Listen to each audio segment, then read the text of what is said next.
Well, hello there, everybody. Heavy Hammer Bushcraft, of course. Um, I guess the day has finally come. It's not the greatest weather, but it's pretty decent. I'm going to set up my little campsite here and bring you along for the ride. This is where I dug out the fire. Well, started to dig out the fire pit, at least where I marked it out. I don't know if we're going to have a fire today or not because it's not exactly cold out here, but we'll see. Maybe as we get on towards evening or whatever.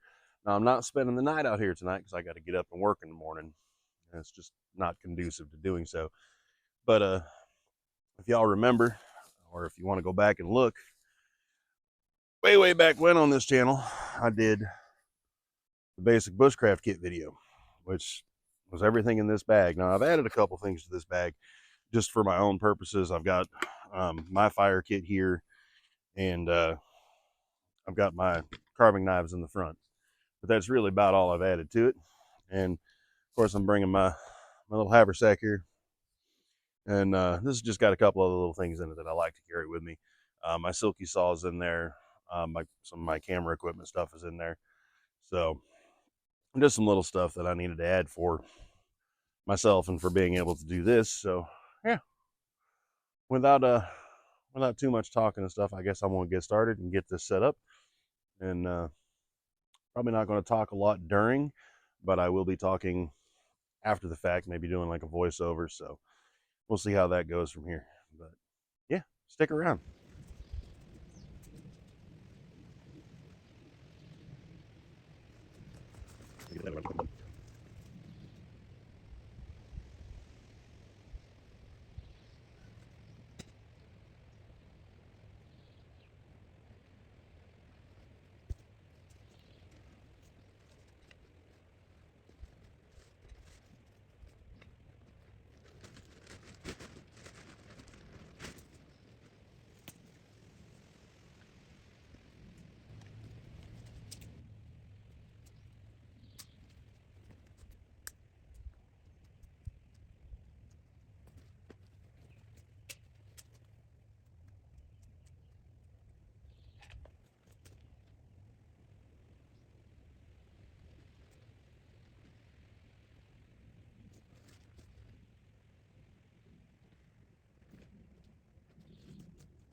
Well, as you can see, that's not the most complicated tent in the world to set up. I can tie a stringer out from each side to pull the sides off some, which I may do. It is kind of helpful if there's a bit of a breeze because that'll keep the sides from blowing in on you when you're sleeping. Now, if you're my size, now bear in mind, I'm 6'2" and probably 275 pounds. This is probably the smallest tent I can possibly occupy by myself. They say it's a two-man tent. Um, no, no, not two of me. This is not a too heavy tent. It is a two-person tent, possibly, but not a too heavy tent. Um, so yeah, I may do that. You notice that I just cut the tent stakes for right now, just off some dead cedar limbs that were hanging around here, just for ease of setup, just so I can get it going. Once I get everything together and where I want it, then more than likely I will scavenge around here and I'll find a little bit hardier tent stake, at least for the string outs here, because these are going to take most of the tension. You know, the ones in the corners, I'm not so worried about those, but these I definitely want something a little sturdier. Now, if you don't have tent stakes or you don't want to use the poles, which sometimes I don't like using the poles because I have a tendency to kick this one and smack the other one with my head because I'm 6'2" and I think this tent's 6'3.5". So sometimes I will just use a ridge line through the two loops at the top, pull it tight, and that helps dramatically. You know, if you have a place where you can do that, if you have a couple of trees, it also makes setup time a little quicker too, because you don't got to put the poles together and all that. And if you can consistently do that, it reduces weight because now you don't have to carry the poles either. So, I mean, not that they weigh much, but you know, ounces make differences, I guess. So, but I'm gonna chill with the audio here, and I'm gonna toss my sleeping bag in and get that squared away. I meant to bring my e-tool and I did not, so I'm just gonna find a suitable natural e-tool, and I'm gonna work out the fire pit here just a little bit and clear some of the stuff out from in front of the tent here, and try to find me something I can make a little stool or a place to sit out of, and make this a right proper little bushcraft site. So stick around.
Well,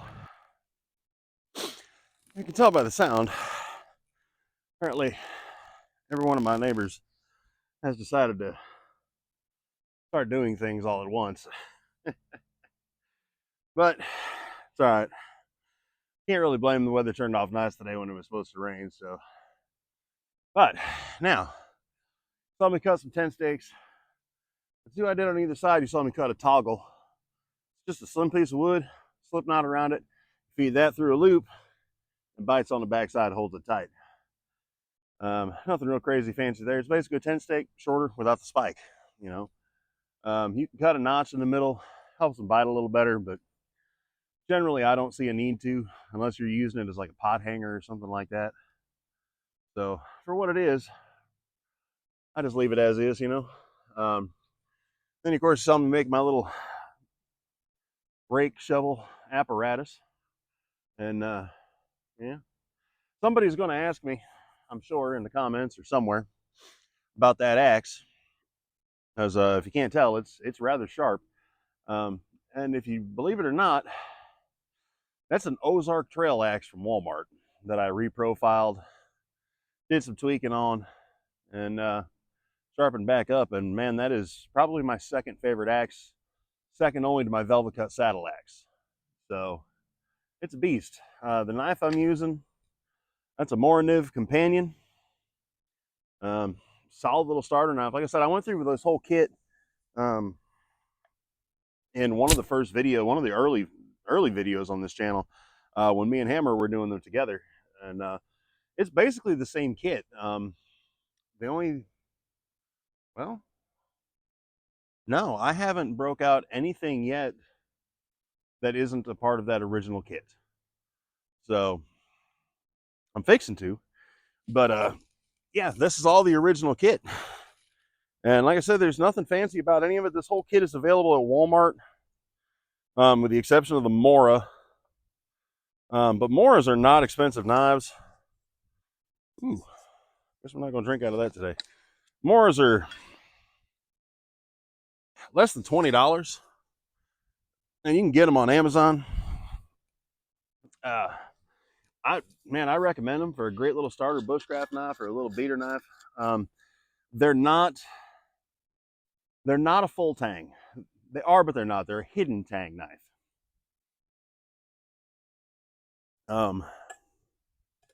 Which is not to be confused with a full tang at all. I see people baton them or baton with them. You can, but eventually you're going to get bit by it, so I don't really recommend it.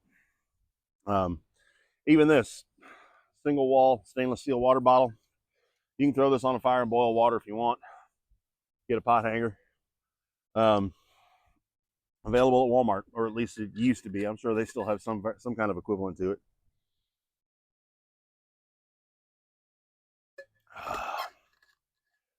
Yep. Now you're not going to see me out here boiling water and whatnot. I mean, I brought tap water from the house, this is bushcraft for beginners. This is not pro level solo overnight in the woods 20 miles from home.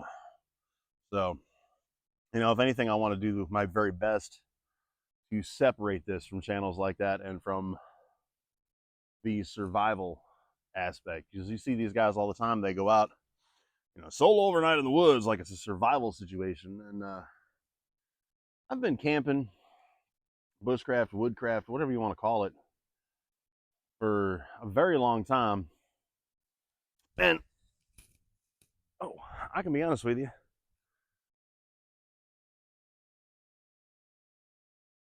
I don't know if that recorded that or not. My phone just decided to say low power mode on me.